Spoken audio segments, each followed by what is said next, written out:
Good morning, breakfast clubbers. And I'm here in Shipley today. I'm on the quayside of the Leeds Liverpool Canal. It's a beautiful morning, and we're going to be checking out a cafe just round the corner. It's the Quayside Cafe, and they do a little breakfast with a Scottish twist. So we're going to be checking that out. Let's go.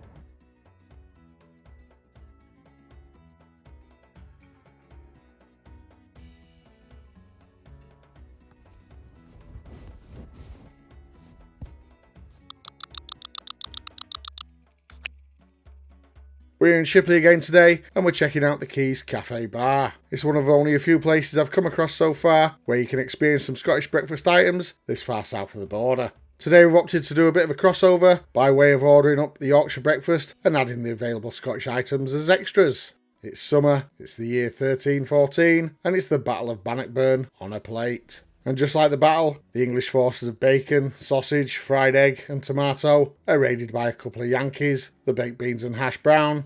Yes, I'm well aware it'd be many years to come before the English actually invented the USA, but let's crack on. And there's also a big lad here, the black pudding, who by all accounts is from Bury, and they far outnumber the Scottish forces, the haggis and a couple of his mates, the Lorne pattie and the tattie scone. But history tells us they gave a good account of themselves despite that. So will that be the case today? Let's find out. I need to get some bigger plates. Blame person Going to coming in get ordering loads of stuff. It's alright. The plates get really, really hot, so just be careful. I think that'll do for the English-Scottish War of Independence analogies for now. Let's dig in.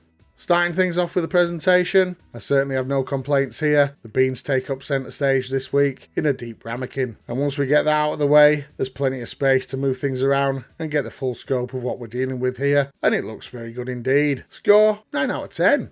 Moving straight over to the toast, we've got a seeded sourdough bloomer slice that's toasted lightly. It's nice and thick, fresh and tastes great. It pairs perfectly later on with the beans and the egg yolk too. Score 8 out of 10. Next up, it's a tomato. Just a single smallish plum tomato. It's a bit watery, but thankfully not overly so. The toast will help mop most of that up though. Perhaps I should have left it a little longer before diving in, as it does taste good, but the temperature was hotter than fire. Score 7 out of 10.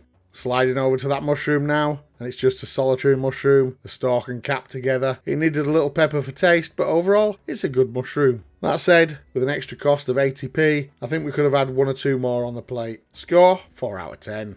Let's go to the fried egg next. Cooked sunny side up, the white's been cooked through well, the yolk is still hot and runny enough to dip into and scoop up onto the toast. Great example of a fried egg here. Perhaps one more egg might not have gone amiss. Score 8 out of 10. On to the first of our Scottish items then. It's the tattie scone. It's been quite a few years since I've had one of these, and this example is similar to what I remember. Perhaps slightly less crispy on the exterior, but to be fair, it was sat under that fried egg which probably softened it up a bit. The interior has a nice heavy texture with a subtle hint of potato. Any thicker and it would have been stodgy, but it's another great item for pairing with that egg yolk. Score 7 out of 10.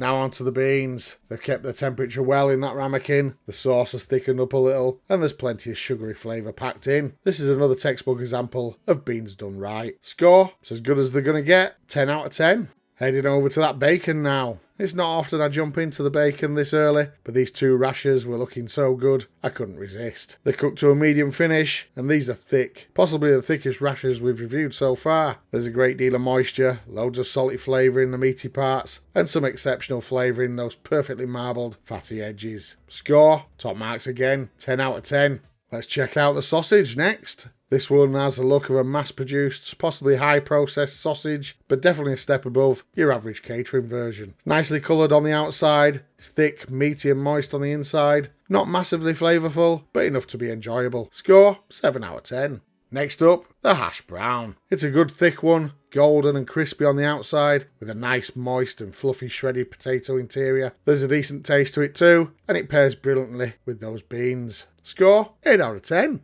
Onto this lad who was suspecting is from Bury. It's the black pudding, and what a wedge this is. It's thick, soft and slightly mushy on the inside, no dryness at all. The knife cuts through easily and it melts on the tongue with loads of savoury flavour. Quite honestly, top quality black pudding here, and for £1.50 extra, it needed to be too. Score 10 out of 10.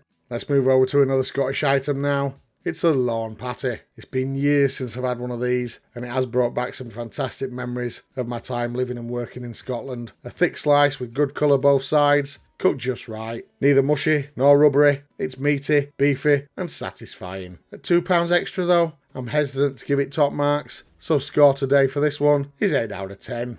Now, quite honestly, I think we saved the best till last here. The haggis. Soft, mushy, extremely moist, and it crumbles effortlessly under the knife and fork. The meaty flavour shines through, balanced perfectly with hints of pepper and sweetness. Genuinely, this is one of the best examples of haggis, and I'd absolutely recommend trying it here. And with £2 being the extra cost for this, I've still no hesitation in giving it top marks. Score 10 out of 10. Let's talk value now then. The base price of the Yorkshire breakfast is £9.50, and you do get some good top quality produce at that price. Comparing it to some of the upmarket cafes we've visited recently, it actually seems quite fair. Adding in the black pudding and mushrooms brings it in line with other good cafes we've been to, but I went all in today, adding the Scottish extras, which pushed it up to £16.30. At first glance that felt steep, but having thought it through afterwards, I think it's fair value, considering that the premium Scottish items are sourced from north of the border from a Dundee butcher. At the end of the day, quality costs, and I reckon plenty of people would happily pay for a special breakfast like this. Score 7 out of 10. Let's just quickly run over the missing items today then. As you've seen, there was no fried bread on the plate, but we did find out after ordering that it was available on request for an extra cost. So for that reason, no penalty points are required on this one. Adding up all those points then, today's total point score is 113 out of a possible 140. Putting that into a percentage then, that translates to a final Breakfast Club score for the Quays Café Bar of 80.7%, which puts them very high up in our good rating bracket. And looking at the leaderboard now then, that strong score slides the Quays Café Bar straight in to a well-deserved third place overall. So that wraps up today's English-Scottish breakfast crossover review from Shipley. I really hope you enjoyed watching this one as much as I enjoyed eating it. If you did, do me a massive favour, hit that like button. Make sure you subscribe too so you don't miss the next one. And let me know your thoughts in the comments below. Have you been to the Quays yourself? Or maybe you've got a local spot on it to check out? Always happy to take on your suggestions. Thanks for watching. I really appreciate the support as always. Until next time, may your sausages be sizzling, your bacon be crispy, and your yolks always runny. Bye for now. So that was our breakfast here today at the Quays Café Bar just behind me. I've got to say, that was a really good one. I think it's going to score well. The haggis on that breakfast was to die for. So if you're ever in the Shipley area or Saltaire area, then seek this place out, get yourself down here, grab a breakfast, add some of that Scottish twist to it as well. You won't be disappointed, I'm sure. Thanks for watching. Bye for now.